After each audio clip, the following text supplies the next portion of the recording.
Question number 28 में कहा गया है कि 2000 इक्विटी शेयर इशू किए गए एक्स लिमिटेड को, जिससे कि असेट एक्वायर किए गए थे 25,000 के, राइट। सो हमें एक्स लिमिटेड के नाम से शेयर्स इशू करने हैं। So let's see how to pass the journal entry. So let's start the question number 28। Question में कहा है कि कंपनी ने 2000 शेयर्स इशू किए हैं, इक्विटी शेयर आप लिख सकते हैं, और एक शेयर है 10 रुपये का, राइट। और क्यों इशू किए हैं? क्योंकि उसने 25,000 के असेट्स परचेज किए हैं, या फिर आप कहिए कि एक्वायर किए हैं, राइट। जब आपने 25,000 के असेट लिए हैं और आपने उसके बदले में 20,000 के शेयर्स इशू किए हैं, तो सबसे पहली एंट्री तो ये होगी कि असेट आपने खरीदा है, तो खरीदने की एंट्री, असेट हमारे पास आया है तो asset account is debited, first entry यहाँ से बनती है। और किससे खरीदा है? एक्स लिमिटेड से। एक्स लिमिटेड वेंडर है, सो एक्स लिमिटेड का अकाउंट क्रेडिट हो गया। कितने का असेट खरीद लिया है? 25,000 का। यहाँ तक क्लियर है? परचेजेस की एंट्री है ये। जब यहाँ हम नरेशन लिख देंगे, असेट ब्रॉट फ्रॉम, असेट खरीदा है हमने फ्रॉम एक्स लिमिटेड से, राइट। सेकेंड एंट्री, अब यहाँ से फर्स्ट एंट्री तो ये हो गई, सेकेंड एंट्री यहाँ से क्या बनती है? अब हमें एक्स लिमिटेड को पैसे पे भी करने हैं, तो पहले जो एक्स लिमिटेड क्रेडिट था आप उसको डेबिट करेंगे। So X limited account debited to, अब पैसे पे कैसे किए हैं? पैसे पे करने थे 25,000। यहाँ तक क्लियर है? क्वेश्चन में लिखा है कि शेयर्स इशू किए गए हैं 20,000 के, तो सबसे पहले हम लिख देते हैं टू शेयर, सॉरी यहाँ इक्विटी आएगा, equity share capital account, equity share है ना, so to equity share capital account. अब शेयर्स इशू किए गए हैं, यहाँ लिखा हुआ है कि 2000 मल्टीप्लाई बाय 10, दैट मीन्स कि 20,000 के शेयर इशू किए गए हैं।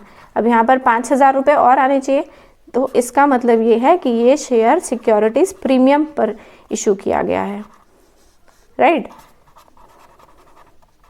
और आप ऐसे भी समझ सकते हैं कि ये इक्वेशन अभी बैलेंस नहीं हो रही है, डेबिट में 25,000 है, क्रेडिट में 20,000 है, तो ऑब्वियसली यहाँ 5,000 आएंगे और प्रीमियम के नाम से आएंगे, जैसे आपको समझ आए। सो हम नरेशन यहाँ लिखेंगे 2000 शेयर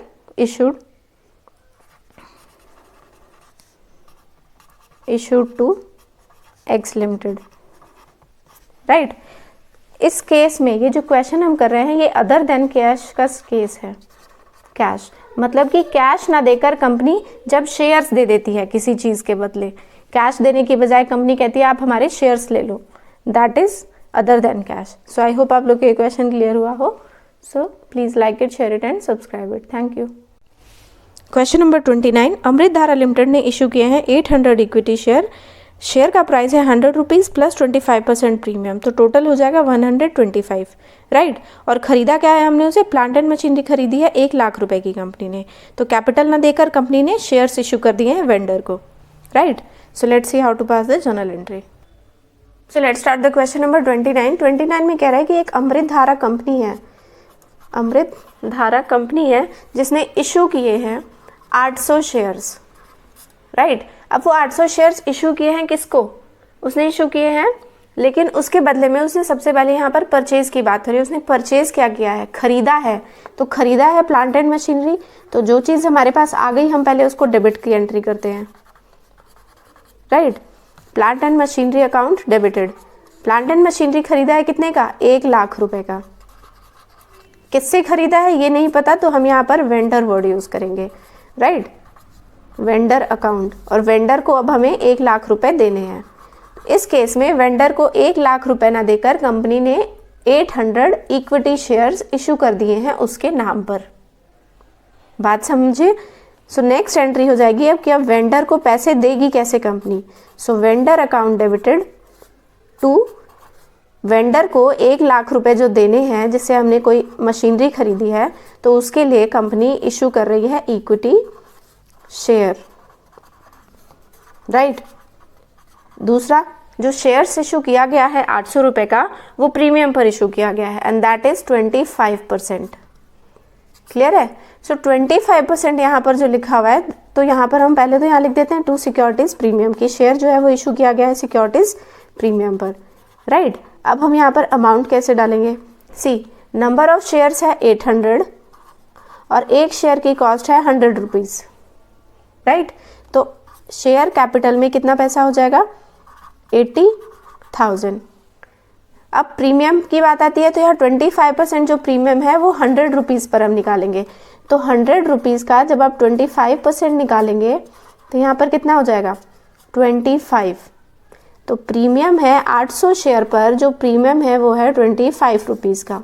अब इसको जब आप मल्टीप्लाई करेंगे तो यहाँ पर कितना आ जाएगा, 20,000, राइट। सो यहाँ पर ये 80,000 हो गया और ये 20,000 हो गया, दोनों मिला के 1 लाख हो गए। तो वेंडर को जो कंपनी ने पैसे दिए हैं मशीनरी खरीदने के बदले में, वो 80,000 शेयर्स इशू करके दिए हैं रुपीज़ के, और प्रीमियम दिया है 20,000 रुपये का। देखिए हम नया टॉपिक कर रहे हैं, इस नए टॉपिक में आपको कोई कन्फ्यूजन नहीं होनी चाहिए। इसको एक एग्जाम्पल से मैं आपको समझा देती हूँ। मान लीजिए एक कंपनी है ABC लिमिटेड, राइट। अब इसको एक मशीनरी की रिक्वायरमेंट है और उस मशीनरी की कॉस्ट है 5 लाख रुपीज़, राइट। अब इसे 5 लाख रुपीज़ की मशीनरी तो खरीदनी है, बट वो अपना कैश कैपिटल नहीं देना चाहती, पैसे नहीं देकर नहीं खरीदना चाहती। इसकी मार्केट में गुडविल अच्छी है, तो इसने क्या कहा कि इसने मार्केट में कहा कि हमें एक मशीनरी चाहिए, जो मतलब मशीनरी की रिक्वायरमेंट कुछ भी हो सकती है, वो प्रिंटिंग मशीनरी हो या फिर और किसी तरह की। तो उसने मार्केट में ये कहा कि हम आपको मशीनरी के बदले अपनी कंपनी के नाम के शेयर्स इशू करके देंगे, right.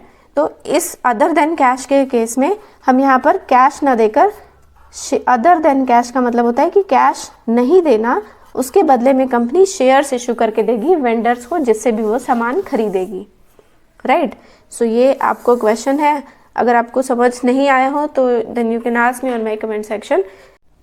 Question number 30, Rajan limited ने खरीदा है एसेट गीता एंड कंपनी से। अब यहाँ पर वेंडर का नाम हमें मेंशन है कि वेंडर है गीता एंड कंपनी। 5 लाख रुपए का सामान खरीदा है, एसेट खरीदा है, तो जिसमें से 1 लाख रुपीज़ पे किए हैं बाय बैंक ड्राफ्ट, और बाकी का जो बैलेंस, तो 5 लाख में से 1 लाख बैंक से पे किया है, और बाकी के जो 4 लाख रुपीज़ हैं दैट विल बी पे bye issue of equity shares. और शेयर इशू किया गया है 10 रुपीज़ प्लस 25%, टोटल हो जाएगा 12.5% प्रीमियम पर, right. So let's see how to pass the journal entry. So next question is question number 30। अब इसमें स्टार्टिंग में ही लिखा है कि गीता एंड कंपनी से खरीदा है सामान, किसने, राजन लिमिटेड ने। तो जब राजन लिमिटेड कोई सामान खरीदेगा तो उसके पास वो अमाउंट आ जाएगा, राइट, वो सामान आ जाएगा। सो असेट अकाउंट डेबिटेड, जो भी असेट खरीदा है वो आ गया राजन के पास। और किससे खरीदा उसने, गीता एंड कंपनी से।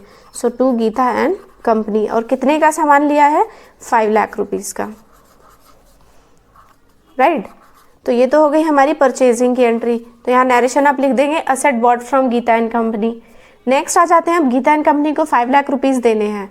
सो सेकेंड एंट्री जो यहाँ पर हो जाएगी कि हमने उसे पैसे दिए कैसे। So first of all Geeta and company account debited to, अब उसको कैसे दिए हैं। अब क्वेश्चन में लिखा हुआ है कि इस 5 लाख में से 1 लाख रुपीज़ जो हैं वो कंपनी ने अपने बैंक से दिए हैं। तो बैंक से जब पैसे चले जाएंगे तो बैंक जो है वो क्रेडिट हो जाएगा, राइट। बैंक से जब पैसे आते हैं तो डेबिट होता है, जाते हैं तो बैंक क्रेडिट हो गया। तो राजन लिमिटेड के बैंक को क्रेडिट कर दिया हमने। अब 5 लाख रुपीज़ में से 1 लाख तो बैंक से दिए हैं, बाकी कितने बच गए, 4 लाख, राइट। तो 4 लाख अब थर्ड एंट्री में दिखाते हैं कि गीता एंड कंपनी को कि हमने 4 लाख रुपीज़ कैसे दिए। So first of all Geeta and company account debited to. अब यहाँ पर कंपनी ने शेयर्स इशू किए हैं, राइट। अब यहाँ वर्किंग नोट में समझिए, कंपनी को देने हैं 4 लाख रुपीज़, राइट। 5 में से 1 दे चुकी है, दैट मीन्स कि अब 4 लाख रुपीज़ देने हैं। और तो यहाँ पहले हम 4 लाख रुपीज़ लिख देते हैं, राइट। अब क्वेश्चन में कह रहा है कि उसने शेयर्स इशू किए हैं और एक शेयर का प्राइस है, एक शेयर का जो प्राइस दिया हुआ है क्वेश्चन में दैट इज कि 10 प्लस प्रीमियम। और प्रीमियम कितना दिया हुआ है हमें, 25%, राइट।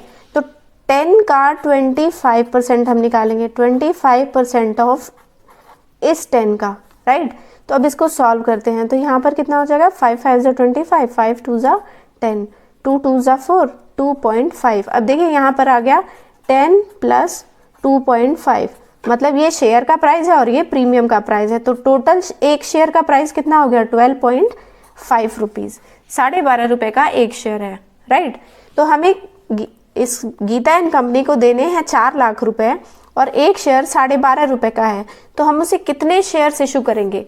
तो हमें जो मेन वर्किंग करनी है वो हमें निकालना है कि नंबर ऑफ शेयर्स, कितने शेयर कंपनी इशू करे। तो यहाँ पहले लिख लेते हैं इक्विटी शेयर कैपिटल अकाउंट और 2 सिक्योरिटीज प्रीमियम, राइट। सो अब इन दोनों का अमाउंट का प्लस 4 लाख आना चाहिए। तो कंपनी को 4 लाख रुपीस देने हैं और एक शेयर का प्राइस है 12.5। तो इसको जब आप इससे डिवाइड करेंगे तो यहाँ पर आपका आ जाएगा 32,000। दैट मीन्स कि जब कंपनी 32,000 शेयर इशू करेगी, 32,000 शेयर इशू करेगी और एक शेयर का प्राइस होगा 12.5, तब कंपनी को इसे देने होंगे 3,20,000। और जब कंपनी 32,000 शेयर्स इशू करेगी और प्रीमियम होगा 2.5 रुपीज़ का, तो उसके अकॉर्डिंग हो जाएंगे 80,000। तो अब इन दोनों को मिला के टोटल 4 लाख रुपए की पेमेंट कर दी कंपनी ने। बस ये चीज़ आपको ध्यान रखनी है कि नंबर ऑफ शेयर्स आपको निकालना आना चाहिए। क्वेश्चन में भी देखें, बुक में देखेंगे तो यहाँ पर फॉर्मूला भी दिया हुआ है परचेज कंसिडरेशन, कि जितने पर आपने सामान खरीदा है। मान लीजिए अगर 1 लाख ये बैंक से ना दिए होते तो यहाँ पर हम सीधा 5 लाख रुपीज़ लिखते। जितने का सामान आपने खरीदा है और जितने की पेमेंट आपको करनी है वो प्राइस ऊपर रखेंगे और प्राइस ऑफ 1 शेयर, तो आपका यहाँ पर निकल कर आ जाएगा नंबर ऑफ शेयर। तो जब 32,000 शेयर कंपनी इशू करेगी और एक शेयर 12.5 रुपये का होगा, सॉरी यहाँ 10 रुपीज़ आएगा, राइट, क्योंकि यहाँ 10 है और प्रीमियम है 10, तो 3,20,000 तभी आया ना। सो आई होप आप लोग को ये क्वेश्चन भी क्लियर हुआ हो। If you have any doubt then you can ask. Question number 31, Z limited ने फर्नीचर खरीदा है 2,20,000 का सीडी लिमिटेड से। पेमेंट की है प्रेफरेंस शेयर इशू करके और शेयर की कॉस्ट है 100 रुपीज़ प्लस देन 10 रुपीज़ का प्रीमियम। सो एक शेयर का प्राइस हो जाएगा 100 + 10 110, राइट। सो इसमें भी हम कैलकुलेट करेंगे कि कितने नंबर ऑफ शेयर्स इशू करके कंपनी 2,20,000 की पेमेंट करती है सीडी लिमिटेड को। सो लेट्स सी।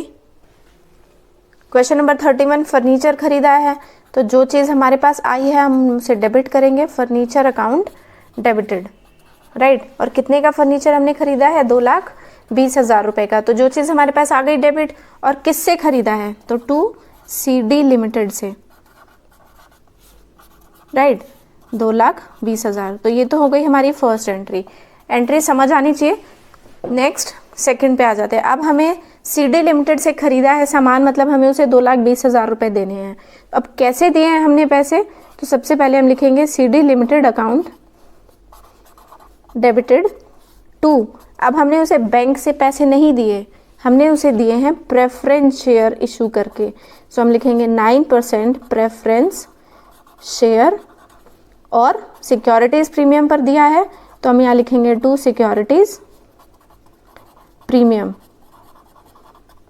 राइट। अब यहाँ अमाउंट कैसे डालेंगे, पहली चीज़ तो हमें उसे 2,20,000 रुपये देने हैं सीडी लिमिटेड को।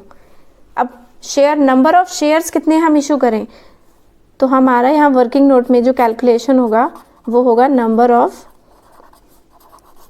शेयर्स निकालने का, कि हमें कितने शेयर्स इशू करें जब हमारे एक शेयर की कॉस्ट कितनी है, एक शेयर की कॉस्ट है 100 + 10, दैट मीन्स कि 110। एक शेयर की कॉस्ट हमारी 110 रुपये है और हमें इशू करने हैं कितने शेयर्स, तो देने हैं हमें 2,20,000 रुपये और एक शेयर की कॉस्ट है 110 रुपये।